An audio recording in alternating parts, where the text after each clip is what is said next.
नमस्कार। आज हम लोग इस वीडियो में उत्प्रेक्षा अलंकार की चर्चा करेंगे। तो इस अलंकार को समझने के लिए मैंने यहाँ 4 उदाहरण लिखा है।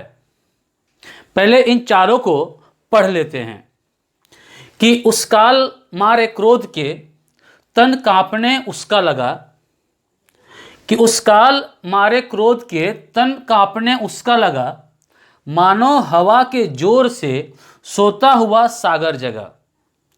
पहला। दूसरा, ले चला साथ मैं तुझे कनक, ज्यों भिक्षुक लेकर स्वर्ण। तीसरा, सिर फट गया उसका वहीं, मानो अरुण रंग का घड़ा हो। चौथा, फूले कास सकल मही छाई, जनु वर्षा ऋतु प्रकट बुढ़ाई। इन चारों उदाहरणों में हम देखेंगे कि दो वस्तु या दो बातें, दो व्यक्ति हमारे सामने हैं। एक जो हमारे प्रत्यक्ष है, यानी जो प्रस्तुत है, और एक जो प्रस्तुत नहीं है, हमारे सामने नहीं है, जिसकी हम कल्पना कर रहे हैं, जिसे हम अप्रस्तुत कहते हैं। जिसे पहले उदाहरण में देखेंगे कि उस काल मारे क्रोध के तन कांपने उसका लगा। यहां पर तन कांपने उसका लगा प्रस्तुत है, और इसके लिए जो अप्रस्तुत की कल्पना की गई है वह है कि हवा के जोर से सोता हुआ सागर जगा। तो सोते हुए सागर की कल्पना यहां की गई है। तो जो प्रस्तुत होता है उसको उपमेय कहते हैं, और जो अप्रस्तुत होता है उसको उपमान कहते हैं। उपमेय उपमान के बारे में हम लोगों ने उपमा अलंकार में पढ़ा था। तो उत्प्रेक्षा अलंकार को समझने के लिए भी इन दोनों को जानना जरूरी है। तो उपमेय क्या है? उपमेय, जैसा कि मैंने कहा कि प्रस्तुत जो हमारे सामने है, यानी हम जिसकी तुलना करते हैं, जिसकी तुलना की जाए वह उपमेय हुआ। उपमान क्या है? उपमान हुआ जिससे तुलना की जाए, जिससे तुलना की जाए।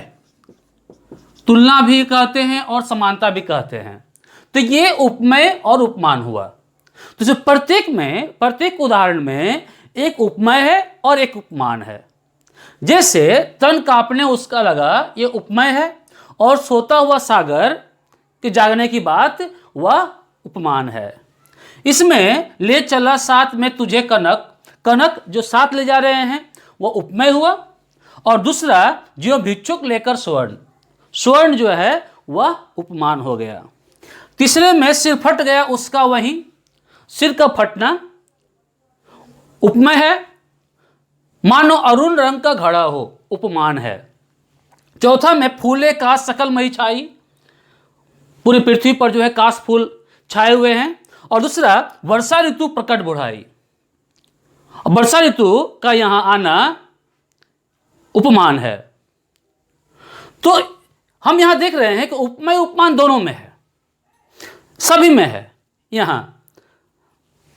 तो अगर हम इन उदाहरणों को ध्यान से देखेंगे, समझेंगे, तो देखेंगे कि यहां उपमेय में उपमान की संभावना की गई है। उपमेय में उपमान की संभावना की गई है, यानी उपमेय तन कांपने उसका लगा, जैसे कि मानो हवा के जोर से सोता हुआ सागर जगा। कि ऐसा लग रहा है कि सोता हुआ सागर जगा हो। सोते हुए सागर में जो हलचल होती है वही हलचल उसके कांपने में दिखाई पड़ता है। यहां भी देखेंगे कि ले चला साथ में तुझको कनक, कनक का अर्थ धतूरा।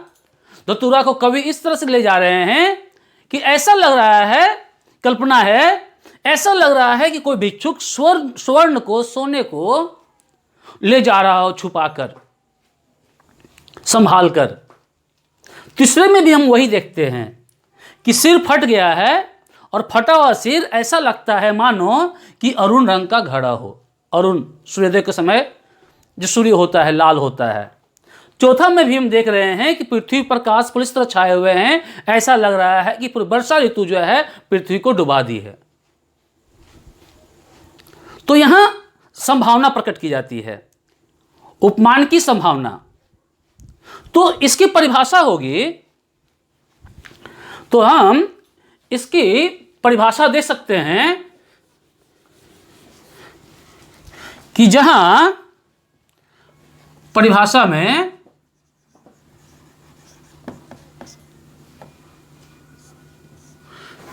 जहां उपमेय में उपमान की संभावना की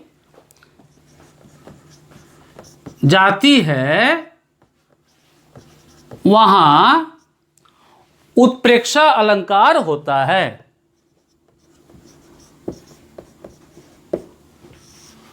उत्प्रेक्षा अलंकार होता है। उपमेय में उपमान की संभावना, जैसे यहां शरीर के कांपने में सागर के, शांत सागर के जगने की कल्पना, जैसे कनक में धतूरे की कल्पना, जैसे सिर के फट जाने में अरुण रंग का घड़ा की संभावना, कल्पना, काश फूल में पूरे पृथ्वी पर जो मही पर काश फूल है उसमें वर्षा ऋतु की संभावना। तो ये संभावना क्या है? ये संभावना क्या है? संभावना क्या होता है? संभावना सच्चाई से नीचे, सच्चाई से नीचे और संदेह से ऊपर, संदेह से ऊपर, यानी सच्चाई और संदेह के बीच का जो भाव है वही संभावना है, जो हम उत्प्रेक्षा अलंकार में देखते हैं और इन चारों में है। और इसे हम आसानी से पहचान सकते हैं। इस संभावना को दिखाने के लिए कुछ शब्दों का प्रयोग हम करते हैं। वे शब्द क्या है? वे शब्द हैं मानो, जानो, मनु, जनु, मानहु, जानहु, ज्यों आदि। ये शब्द हैं। इन शब्दों से हम जिनको जोड़ेंगे, यानी जो उपमेय होंगे, ये उपमेय जो उपमान होंगे, ये उपमान मानो, जानो, मनु, जनु, मानहु, जानहु, ज्यों, इनमें से किसी एक शब्द के बाद होंगे। जैसे मानो के बाद, मानो हवा के जोर से सोता हुआ सागर जगा, यहां पर ज्यों भिक्षुक लेकर स्वर्ण, यहां पर मानो अरुण रंग का घड़ा हो, जनु वर्षा ऋतु प्रकट बुढ़ाई। जितना मैंने रेखांकित किया है सभी देखेंगे कि मानो, जानो, जनु, ज्यों के बाद आए हैं।